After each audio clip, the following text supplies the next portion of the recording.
leader, he has been driving policy, investments, technology and infrastructure in the state via various programs and special projects. He is also the Deputy Director General of the Chief Minister's War Room unit under the CM to monitor and drive key projects in Maharashtra. In this time, he has led the CM War Room under which 1.8 lakh crore worth of projects were put into execution in a record time and also helped set up the State IT Corporation for speeding up large state IT project execution. Please join me in welcoming Shri Kaustubh Dhavse.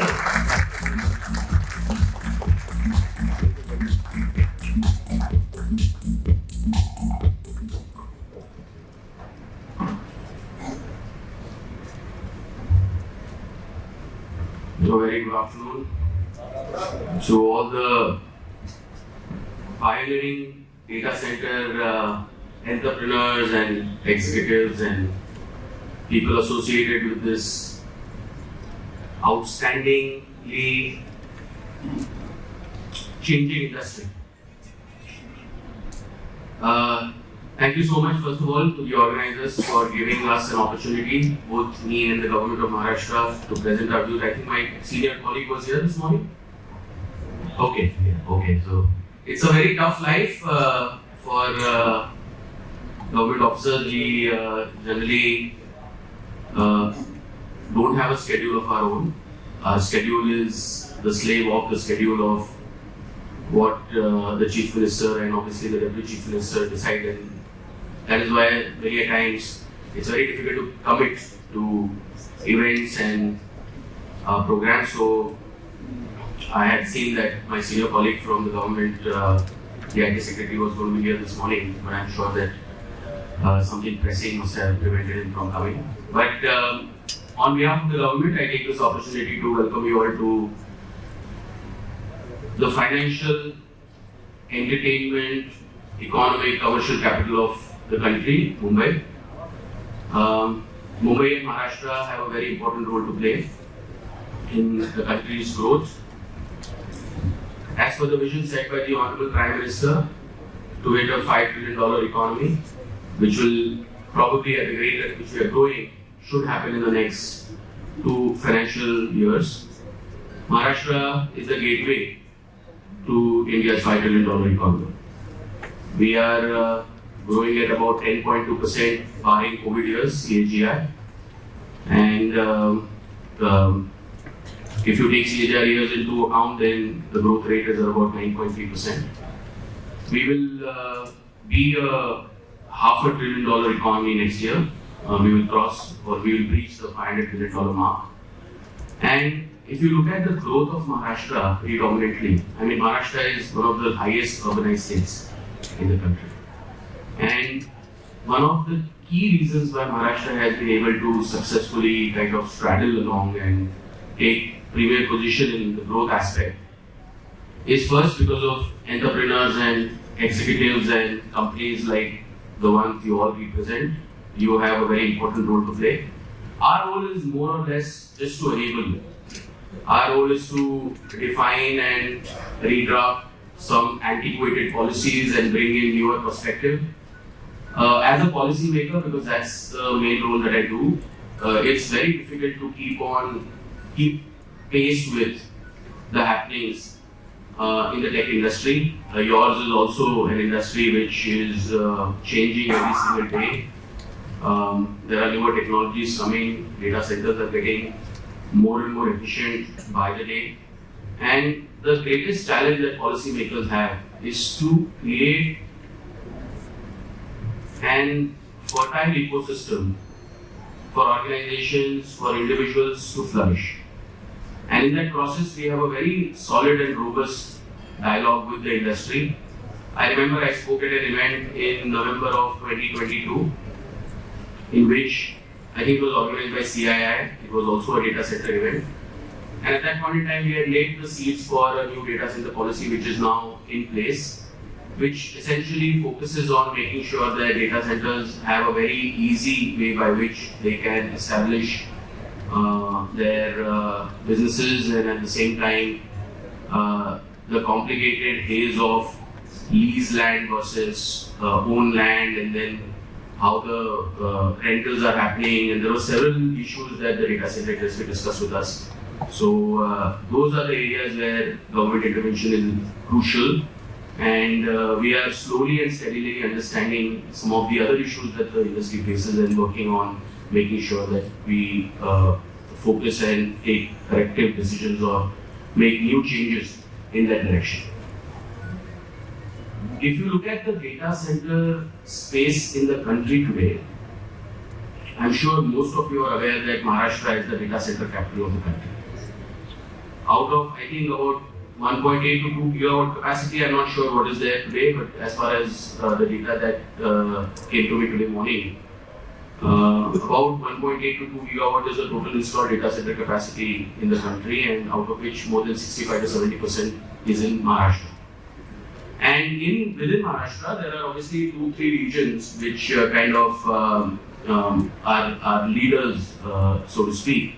One is obviously Mumbai, the other is Navi Mumbai, the third is Thane, the fourth is Pune, and there are new emerging areas like Nagpur, Aurangabad, and so on and so forth.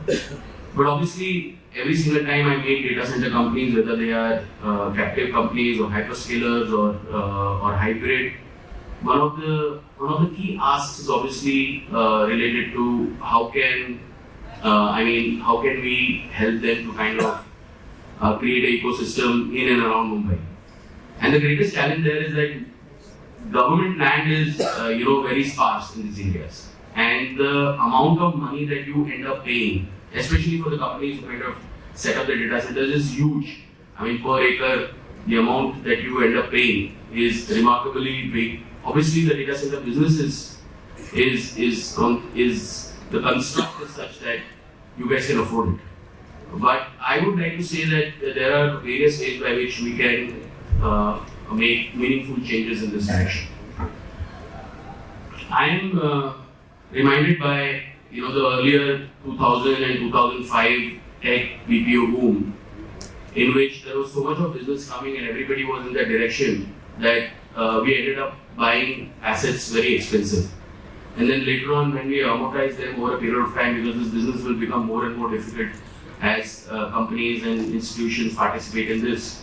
So it's always important to keep costs low for you, and I am very interested in keeping your costs low because I believe in the long-term sustainability of any business. As far as Maharashtra is concerned, you don't need to be worried at all. We will always have a razor-sharp focus on the way the industry is moving. Forums like these provide us an opportunity to say what we have in mind. Forums like these also provide you to have an opportunity to network with like-minded businesses. More importantly, if there are policy-related interventions that we can do, then we are always ready to kind of incorporate new changes. But there is one thing which has always come to me. Several companies recently approached, because I look after investments in the state now in this regime. In my earlier regime as the JS and OSD to the Chief Minister then, I was more focused on infrastructure and technology. In this regime, I'm more focused on investments. And one of the things that companies come to me and say that they need a significant amount of subsidy in electricity when they are working in Zone A. Zone A essentially are the key zones, which is Navi Mumbai, Thane, Pune. And it's very difficult for government to kind of come up with a sustainable policy. I mean, I don't want to be in a position where some company comes to me and says that I'm going to invest $20 billion in the data center space. Why don't you give me a tariff at about 4 rupees per unit? And when I make that decision, when I make decisions like these, then obviously why not for somebody who has invested maybe $500 million? So these are increasingly tougher positions that we get into. My request to the industry essentially is that please think about what is the most alien. See, I know that data centers raw material is energy. And energy is the department that the Honorable Deputy Chief Minister looks after. So we have a very strong push on, I would say a lot of times this word is used for transition, because this transition is now a global word because of climate change. But we have a very different take on this. As of today, ladies and gentlemen, Maharashtra has about 44 gigawatts of energy capacity. And we are energy surplus. We don't have a problem at all. We have a very high quality network. We have issues in distribution, which are very different set of issues. They are more related to technical and commercial losses. But as far as our generating assets are concerned, as far as our transmission assets are concerned, we're probably right up there in the world in terms of the technology that we use today. But the key aspect here is that, how do we now, since we are moving from a 44 gigawatt installed capacity, to achieve our dream of $1 trillion, we have to move to about a 75 to 78 gigawatt in the next 3.5 to 4 years. And a large part of that, grounds up, will be green. And we've already started working in that direction. So I encourage end-to-end data center customers, companies, individuals, ideators, evangelists, to see how Government of Maharashtra can give you a way by which you can generate green energy to power your data center needs. And I think it's a collective responsibility. Green energy, obviously, there are various aspects. The ones that we talk a lot about is solar, because that's the one which can be scaled quickly. The availability of panels or modules is large, because we can build the castles that we want. But if there is no supply globally, now let's say for example, we decide to do a 16 gigawatt solar park somewhere in Maharashtra. Let's say 16,000 megawatt into 5 is the total number of acres that we need to put up this kind of plant. A little bit lesser because of the efficiency of the modules now. But the key aspect there is, obviously, that is not just the only one. I mean, there are several other aspects of green energy which are in advent both locally and globally now. And as a large consumer of electricity, I think we can take a collective promise that we try and run our businesses in the most green fashion as possible. And having said that, that's where Government of Maharashtra's role on a policy perspective will come into place. We will dovetail the policy in such a way that we provide you the necessary benefits when you are moving towards or transitioning towards a greener ecosystem. So that's one of the things that I wanted to kind of echo, the sentiment I wanted to echo as far as the government thinks. On all the other aspects, if I have to talk about Mumbai and Maharashtra, there are several different hubs that we can end up creating. I had a very longish discussion with the MIDC CEO recently, and we were thinking about why don't we declare certain zones in our state as data center parks. Now, obviously, to declare a data center park, essentially what we'll have to do is that, let's say, conjure up about 300, 400, 500 acres of land and then provide all the necessary incentives there, provide the necessary infrastructure there. But to get this kind of a large landmass in and around Mumbai is going to be increasingly difficult. With the Trans-Harbour link, which you are familiar with, which is almost at the end stage and will be launched soon, we will be able to connect Mumbai to Navi Mumbai in less than 20-22 minutes. So when you start from Nariman Point, you will be able to reach the new Mumbai airport in less than 40 minutes after taking the 22-23 minute MPH, the Trans-Harbour link. So what that allows us to do is that create a third Mumbai, which is basically, and when I use Mumbai, the metaphor is mega and maximum. That's why I keep on using the word, because Mumbai is known as a maximum city, it's known as a mega city. Its contributions to Indian economy are unparalleled. I mean, just the BKC area contributes to about 2.8% to the India's GDP. Mumbai as a whole contributes to about 7 to 8% of India's GDP. Maharashtra contributes to about 15% of India's GDP. So, in terms of the economic drive that these regions have, is absolutely unparalleled. So, my sense is that we will work with you to identify areas that we can help facilitate to keep your costs low so that you can make more money, essentially make more money and reinvest back in the business. and obviously that's a decision that you make whether you take it home or reinvest. But I would like to reinvest back in the business and then kind of work towards facilitating a better digital infrastructure in the city. The second point that I want to talk about is the digital disruption that is happening in our country. And let me unequivocally state, ladies and gentlemen, that all of you together, are playing a very, very crucial role in helping India achieve that dream. If we didn't have a very robust digital data center infrastructure, we would have never achieved what we are today seeing across the country. I mean, every single day, and this comes from the computer science theory of abstraction. I mean, we only talk about the total number of digital payments that India is doing and how it is growing at 20%, it's greater than China. But the core infrastructure at the back end is what you all do. And I want you to all together applaud yourself for this amazing contribution that you have made. Because unless and until you would have had the rigor and the discipline and the perseverance to put that infrastructure in place, and India wouldn't have achieved what it is today. So, I was in my recent trip to Japan with the Honorable Deputy Chief Minister, and we met obviously the Prime Minister's office. We also met the Minister of Economy, the Cabinet Minister of Economy, and the only thing that everybody asked us about is, how does your digital payment ecosystem work? And the candid conversation was that they obviously have everything on the internet and on the website, but that necessarily is not a digital payment ecosystem. So a digital payment ecosystem which is so free, which is so flexible, which is not muddled with any lobbying of any bank, which is so easy for you to use, has been powered by great programming, adept planning through NPCI, and then great data center facilities that we have.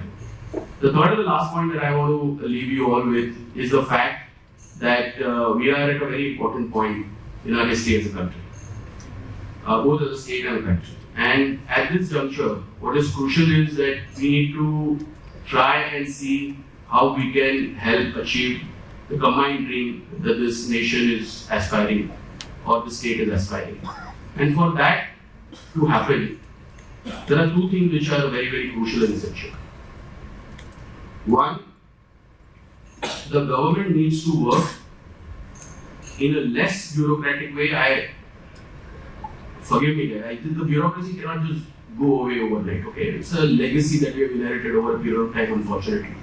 It's something that we have all grown up with. We just have a way by which we have to do a certain thing. A lot is being changed, but then that's very crucial. And from 2014, and I can only say 2014 because before 2014 I was in the private sector. So I had absolutely no clue how the government functioned. But when I was inducted as a joint secretary, I have looked at the government very closely from 2014. And my sense is that the value system that I had is a very similar value system that I saw in my boss and also in the central government's, the Honorable Prime Minister's functioning about minimum governance, maximum government. And minimum government, maximum governance. And I think what it allowed us to do is to create a way by which we are listening to you more and speaking less about what our achievements are. Because when you are successful, we look great. And that's the fact of the matter. So one is obviously we will have to work very closely with all of you in order to ensure that we give you what you deserve in terms of the facilities, the ease of doing business, the typical problems that you face. And I've seen a wide variety of problems, whether it's related to when your equipment is, kind of taken down and the local issues of workers that you face, to the calls that you get saying that, this person should be given work, that person should be given work. So I've seen a wide variety of issues, and let me assure you on behalf of the government that we stand with what is right and with the business community. Because we want you to be successful. If you are not successful, then the small set of people who are trying to create a problem, they are not relevant. Because you provide opportunities to more than 1 billion people. So I think that is more crucial. So that's one. The second thing is that I also want to, I would say inculcate, but I want to inscribe this in the business community. That please do your business fairly. I'm not talking about the taxation part, I'm not talking about all the other aspects, but if there is a policy issue, if there is an issue, don't try to find a bypass mechanism, come to us and discuss it so that it becomes a policy for the industry. I don't want one business to function in a certain way because they are very well connected with the government officials and other business suffers because they don't have the connect. Government is faceless. It doesn't need to know anyone. All it needs to know is what the problem is and how we can work to fix a policy issue. And that is not just me, I speak on behalf of the government. So this sentiment is a very strong sentiment that we have been echoing for a long time. We have been fairly successful. In some areas, we are not so successful. I wouldn't say that we need an A plus star. We are probably B minus on that front. But from a D minus to a B minus and from a B minus to a A is a journey that we aspire to do. And for that, we will never be successful without you. So I'll just narrate a small incident that happened in one of our larger meetings. And in that meeting, there was a conversation about, execution of large infrastructure projects. And unless and until those projects are executed and you enable the companies in an easy way to execute the projects, if the projects are not fulfilled, then the political leadership cannot go to the people in 5 years to tell them what they have achieved. So it's detrimental for governments to prevent businesses from doing businesses freely. Because in the end of the day, when they go back to the people are going to say, you didn't finish this. What the hell is going on? So it works for the government or especially the political leadership to enable you. And once you're successful, I think the country prospers. Political leadership is always, I'm not a politician, so I have not very fair idea about how that functions, but I would say that political leadership is in favor of, especially in Maharashtra, in favor of businesses. And my office, my coordinates, and I'm always accessible, especially from an investment standpoint. I'm always accessible, my offices are accessible, and please feel free to reach out to us. I once again want to take this opportunity for inviting me on this fantastic forum. We have a full house, and I wish you all the best. Please do business as much as you want in Maharashtra, and if you have a problem, let us know, we will fix it. Thank you.